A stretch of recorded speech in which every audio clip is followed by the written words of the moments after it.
Salesforce, the Office of Accessibility 4 years on.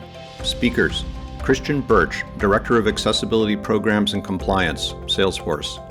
Derek Featherstone, VP of Accessibility and Inclusive Design, Salesforce.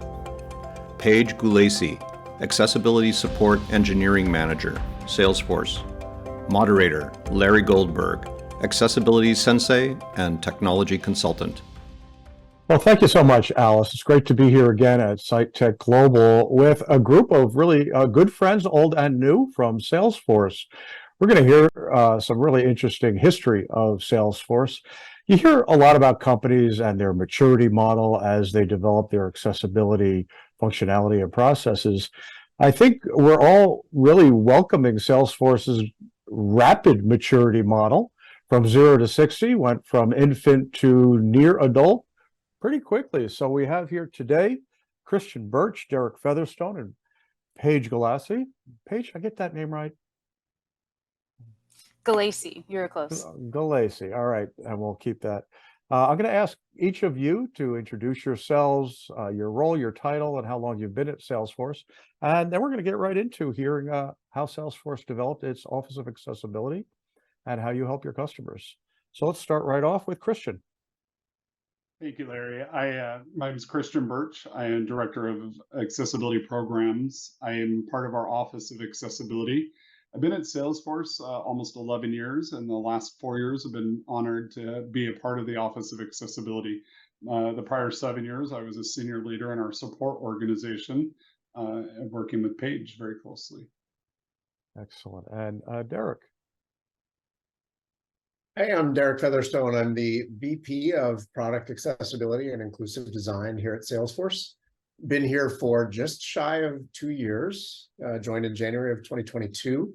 My team and myself, we're not actually part of the Office of Accessibility, but we're part of the product organization and in strategy and operations. And I think it actually highlights the strong partnership that we need to have with the Office of Accessibility to succeed with accessibility at scale for a company like Salesforce. So very, very happy to be here. Thanks for having me. Thanks, Derek. And yeah, we're going to talk a bit about the organizational structure because every company is different and based on their culture, it tends to be what works for them. So Paige, tell us about yourself. Yeah, hey, thanks, Larry. My name's Paige. I manage the accessibility support team here at Salesforce. We are aligned to the support organization. I've been at Salesforce for a little over 7 years, and I've been working in the support space pretty much my entire career. I work really closely with Christian and really closely with Derek's team on a regular basis. Thanks, Paige. You know, that issue of how you organize yourself is very interesting. And the fact that you come from different areas within the company really contributes to how you've really gotten on the map so quickly. Christian, I'd love to hear a bit about the history of Salesforce's accessibility efforts, how you established this Office of Accessibility, and what kind of commitment it took from high up to establish that unit. Larry, earlier when you mentioned the rapid growth that we've had in the last 3 years in the accessibility space here, it does come from our executives, absolutely. I think the drive for this though did come from our equality group for our colleagues with disabilities and allies, titled Ability Force. Our Ability Force colleagues championed these efforts through our executives, found the right executives to push this. And I think in a large corporation like Salesforce, that really is how you get the speed of execution, is getting the executives involved. And I'll highlight this accessibility support team as a perfect example of that. The creation of this team started with a vision from Ability Force, which is of course our quality group for colleagues with disabilities, as well as a commitment from our support leaders, and then obviously the execution from the Office of Accessibility. I had this history working with the support team, and we found that looking at cases from customers with disabilities that I saw an egregious case where someone had said JAWS was third-party software, so it was out of scope for the support issue. And so we had that, and then we had customers that were going through internal technology review audits, and where do they send those results, and who's actioning them, and really the support, the creation of this accessibility support team was our first opportunity to have what the Office of Accessibility, we follow a hub and spoke model, right? We don't have someone sitting in our support organization. We want to influence that support organization to invest and create great experiences for our customers with disabilities. This started again with Ability Force champion that we need to provide a better support for our customers with disabilities. We didn't want to create just like a disability answer desk where everybody with a disability goes with all questions, right? So we've done efforts to train our global support engineers how to provide a really great experience when you're supporting someone with a disability as a subject matter expert in your area. However, we didn't have a subject matter expert area for product accessibility.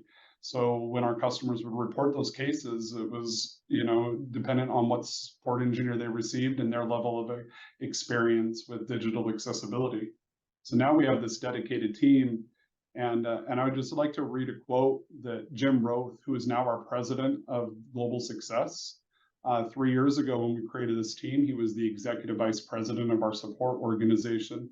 And when we went to him, Office of Accessibility and Ability Force, he absolutely agreed we need a team that is there to help our customers who use assistive technology with our products to help them succeed on the platform.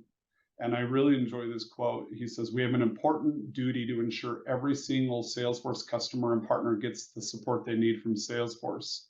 We're proud to have a strong focus on equality and inclusion for our trailblazers with disabilities. Partnering with the Office of Accessibility in this way furthers our vision of providing a support experience that is personal and effortless.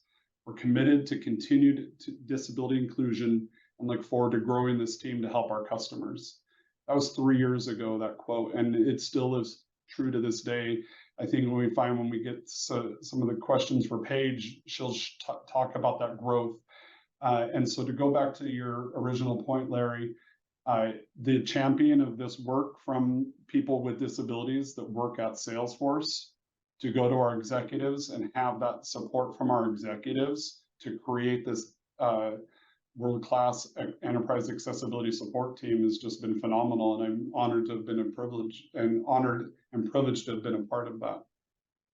Thanks, Christian. You use the word support a lot, so I think we have to talk to Paige now. Paige's got a long history in support even before accessibility. So I'm really curious to hear how Salesforce helps your customers with disabilities or serve their own employees, and how you're implementing what everyone talks about these days. That's the shift left mentality. Maybe you could explain what that is as well. Sure. Yeah, thank you. Thank you, Larry. And Christian kind of covered some of the history. But we did start as a really small team. We had 2 engineers when we first started. That was 3 years ago. Since then, we've pretty much quadrupled this team size, and that's really to meet the customer demand that we're seeing in enterprise level customers and the public sector. And I'd say we're now one of the industry's largest enterprise level accessibility support teams. And then just from an operational standpoint, each engineer that we hire and we bring in has extensive experience with assistive technology, including WCAG and 508 or Section 508. And our team does directly support 3 major product areas, and that's probably going to expand as we move forward. So we have extensive, experience on the Salesforce platform. And then another thing I want to mention is that we do strive to hire support engineers with disabilities who have, authentic experience with screen readers. This allows for those important perspectives and the authentic experiences to be shared when they're working with customers or when we're just simply trying to align and explain how intended functionality works, with our product teams or internal teams. And then I want to mention, audits. So they do account for a majority of our volume, and we typically see audits submitted in bulk to us. So we have a lot of conversations with customers and partners to shift left, which truly means incorporating accessibility earlier into your development lifecycle.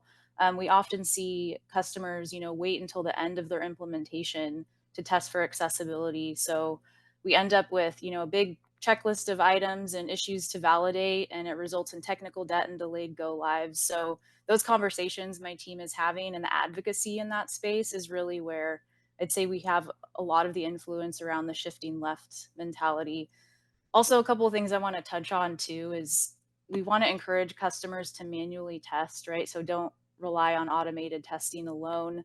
Involve users with disabilities throughout the process when you're doing testing, and then report issues as you find them, right? So don't wait until the end to report all your issues. And then the other thing that the support case process allows us to do is we can now tie volume to specific product areas, and we can work with Derek's team and with our various product teams to explain impact and urgency, and that allows us to influence the product accessibility roadmap. So while this team isn't directly involved in the development lifecycle, we certainly have a tremendous influence on what shifting left means for Salesforce and our customers. That's interesting. You're just leading so perfectly into the product guy.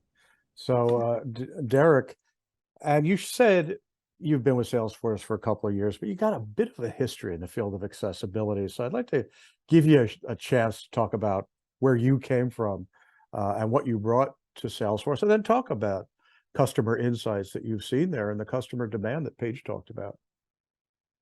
Yeah, thank you. So I have been in the accessibility industry since I can remember, really. I went out and created my own web design and development company in 1999 at the height of everybody going out and creating their own web design and development companies, and started that in 99 and really have been focused on accessibility since the mid 1990s when I was teaching high school, and first became aware of accessibility through that work when I was building websites and pages as resources for my students. So I eventually got to the point where accessibility became the only thing, and created and grew our company. We had our own consulting agency, Simply Accessible, that we ran for many, many years up until 2018, and then we merged with Level Access to come together, and I was at Level Access for 4 years before coming to Salesforce. So lots of experience on the consulting side, the web design and the development side, and pretty significant experience on the user experience side of things. And one of our hallmarks was always, how do we make sure that people with disabilities are represented within this process? Right? It's not enough to just go out and do audits with automated testing tools and manual testing. We actually need to really understand how technology works for people with disabilities that are trying to accomplish tasks and do the things that they need to do in their day-to-day. And that's one of the perspectives that I try to bring here to Salesforce, to remind us all to authentically connect to the lived experiences of people with disabilities. And that becomes one of many data feeds or data signals or pieces of data that we use to create this overall picture here of how we're doing from a product accessibility perspective. So, we take insights that we gain from audits and from internal testing, from doing usability studies and exploratory work, whether it's at the end of creating a product or near the beginning, taking all of those insights and using that to really identify the barriers that exist, not just in software that we've already created, but also in things that we have yet to create. Right? It's really, really important to us to have that perspective of people with disabilities before we design and build the thing.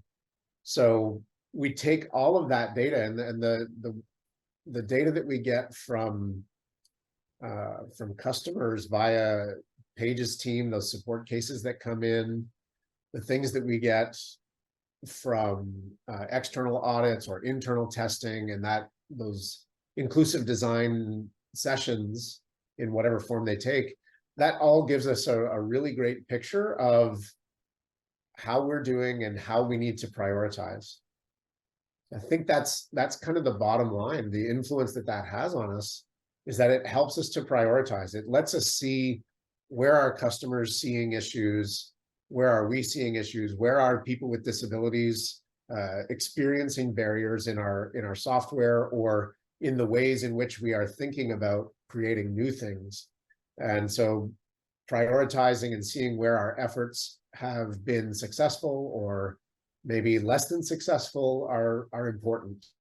So I'll give you one example of that. You know, we are on a journey, honestly, with data to figure out things like how is Team X doing with keyboard related accessibility release over release over release. And if we're doing well there, great. How do we take that and then scale that to other teams? If we are not doing well there, how do we create enablement that actually improves our performance in that area? And how do we do that all at scale? And I think that data that we get is absolutely critical to help us figure out what we need to do this at scale, rather than thinking about it as just like one small little accessibility issue that needs to be solved. It's really about how do we do this at scale. Well, you're a pretty big company, so you have a pretty big impact internally and on the rest of the world as well. It's interesting that here are the three of you in three different departments, three different bosses, I assume, reporting up to different organizations. We're all often asked, what's the best way to set up my accessibility team? And I always answer, well, it depends on your company and your culture, but we're hearing this idea of hub and spoke over and over again. And I think Paige has talked about that as well. So I'm curious if you could explain that a little bit, because here you are, three different departments. How do you coordinate that? And you also said you have the biggest support team that you've heard of in the industry. So what's your trajectory? Where do you see that going?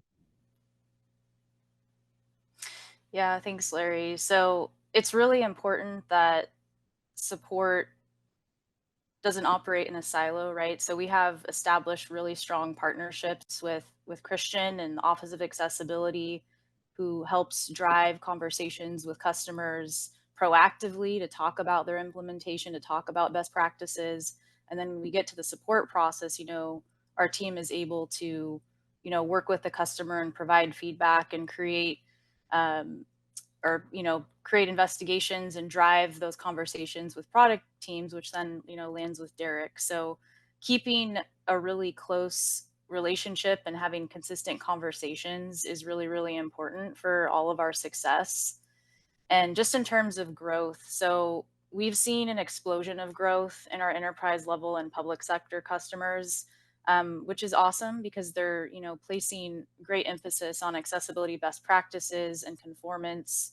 And over the years, just these 3 years, we've been scaling to meet that demand. And right now, from an operational standpoint, our support is currently focused on AMER only, but we do have support engineers who are located around the globe. And then when we're done with our most recent hiring efforts, we will be a global team. So we'll be supporting customers in all of our geos. And I want to mention another important, component of the hub and spoke is not just with our extended stakeholders, but it's also with our global support teams. So it's really critical that we collaborate really closely with other support teams that may receive an issue that involves a customer with a disability. So we've done a lot of enablement and advocacy to ensure that our frontline engineers and any engineer who really is going to work with a customer with a disability is comfortable doing that, and they have training to do so, or they have training to engage our team appropriately so we can get the right resources in front with the customer. And I think considering, the vast number of customers who are prioritizing accessibility efforts, I do anticipate this team to continue to scale and to grow to that demand. And eventually, we'll have a big enough team where we'll have specific engineers specializing in specific product areas. And I think a lot of our growth too is attributed to our product teams, right? So as they continue to prioritize accessibility and create more accessible experiences, our team will, grow to support that volume that we'll see from customers. You mentioned the customer demand. It's so great to hear that your customers are asking for this, which is one of the principles and levers for change that that Christian and I have both been working on, and that is the idea of procure access, the procurement side. Salesforce has been a major supporter of this concept, which I'll ask Christian to explain. And Salesforce sits in an interesting place because you're both a supplier or vendor and a customer, and you serve your customers. So it's a really interesting place for you to be. So if you could, Christian, tell us a little bit about Procure Access and how that's hopefully helping your business. Yeah, so like Paige mentioned, the hub and spoke model and the partnership we have, I get an opportunity to be a lot more proactive. Support teams and our support teams specifically, our support engineers are break fix, right? And as they should be. That's where really the idea of any customer support is. There's a potential issue, and we need a way for a customer to report what might be an issue and have an expert validate those findings and create bugs, etc. However, we know that our customers are committed to more than just WCAG 2.1 AA, right? We've got customers asking about usability, different areas of assistive technology. But we start with WCAG 2.1 AA, right? So if there is a success criteria issue, then that's where Paige's team can come in. But what happens when there isn't a WCAG success criteria violation or potential violation, right? That's when I get to come in and talk to customers, and that's often pre-sales. So when a customer wants to know what is Salesforce's commitment, I get to join those conversations and talk about our commitment to accessibility. I obviously very, very proud. We're one of the original signers of the Procure Access Statement through disability, and part of that though was I went to our internal team and I said, hey, I really want us to be a signer on this. We commit to selling accessible products, and I want us to be purchasing accessible technology. And they said, okay, well, tell us more about they is our legal team said and our procurement team, they said, tell us more about what we sell and how we do it. Because if we're going to ask our vendors to do this, we better be doing it as well. And so, it just comes down to having the commitment, right? We're all on this journey of progress, and ideally we have perfection. I know there's this progress, not perfection. I think we can work towards perfection, but we're all humans, and there's obviously the right commitment from companies that need to be made, the right level of remediation, and that's why we have Paige and her team. We have the right partnership with our product organization through Derek and his leadership. I think anytime that there's a company that is concerned about if I'm procuring accessible products, sometimes I'll talk to customers. They say, well, according to your VPAT, and they don't even use the term ACR. I know already that they're oftentimes doing this from a checklist exercise. They'll say, hey, but you only have 90% conformance. And it's like, okay, well, the 10% that's not conformant is very minimal impact. And that's kind of concerning anyway to look at a percentage, because those don't tell us anything, right? We look at one of the things that I really appreciate, by the way, about Derek is he has such a thorough understanding of accessibility, and as well with our products, we look at the impact, right? And what is the impact? We talk to people with disabilities, and that's how we drive. And I think Procure Access is what's enabled us to have those conversations, right? The commitment, the ability to meet the commitment. Do they have the right people? Are they hiring people with disabilities? Is there research involved that includes people with disabilities that are actually consumers? And then the ability to remediate, like I mentioned earlier. And so I think having that allows me to go in and have conversations with our customers to instill that level of confidence.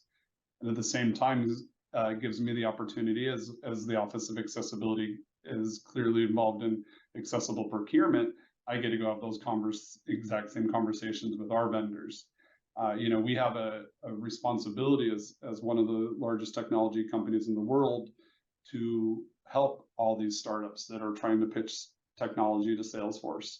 I don't want to shut the doors on these folks just because they have an inaccessible tool, a piece of technology. I want to have conversation. I want to help push them and do what our customers are doing for us, right? And push us to do better. And so as long as I think we're all working from a place of good intent and the right level of commitment, I think that our Procure Access partnership has been invaluable for both areas of my work. That's great. Anyone who's interested in Procure Access can find them on the Disability In website, and it really is about systemic change. If people are at major corporations, and you can see who signed on their site, all demand that the products they're buying for their customers and for their employees is accessible, that can have some pretty major change. And that's, I think, why so many big corporations are supporting it. Now, Derek, you and I have worked on another systemic change issue, which I think we have a minute or two to talk about, and that's Teach Access. Also looking to try to move the needle in a major way, and Salesforce has been a wonderful supporter of Teach Access as well. So can you tell us a few words about that? Yeah, I think it's one of the most critical pieces of the puzzle that seems to be missing in the industry. And this is not just a 2023 thing. This has historically been the case where we see lots of professionals coming into the web industry, the software industry, whatever it may be, and they don't necessarily know even the basics of what accessibility is, or I'll say this, but there's lots of people that don't even know that people with disabilities can use computers, right? Like that still exists. That is very real, and something that, you know, we think we should be addressing at a systemic level. And that's really where, you know, Teach Access comes in, right? Providing whatever we can do to make sure that people that are graduating or that are coming through our school systems or coming through as apprentices or junior, junior programmers or whatever, that they all come in with at least some basic understanding of some accessibility principles, and that we have built that into their lives. So it's not suddenly something new when they join an organization like Salesforce or any other enterprise or even small business, that accessibility isn't suddenly this new thing that they've never heard of before. And that just makes the work with Teach Access so important. It really, really is. Well, as a board member of Teach Access, I thank you for your support. It's having a massive effect. And we're seeing now students coming out of colleges who actually know what accessibility is, the basic principles, know what WCAG is, know how to spell the word. So we're really pleased on how things have gone there. So Paige, I'm going to give you the last word because you've mentioned a couple of initiatives that are very important at Salesforce, the voice of the customer and the idea exchange. Can you tell us a little bit about those two initiatives? Sure. Yeah. So the Idea Exchange is a feedback platform. So anyone who has an idea on like a feature enhancement can go ahead and submit that idea, or they can vote on pre-existing ideas. And then our product teams will review those regularly, and they typically look at the top voted ideas, and then they'll incorporate those into one of our major releases, which happen 3 times a year.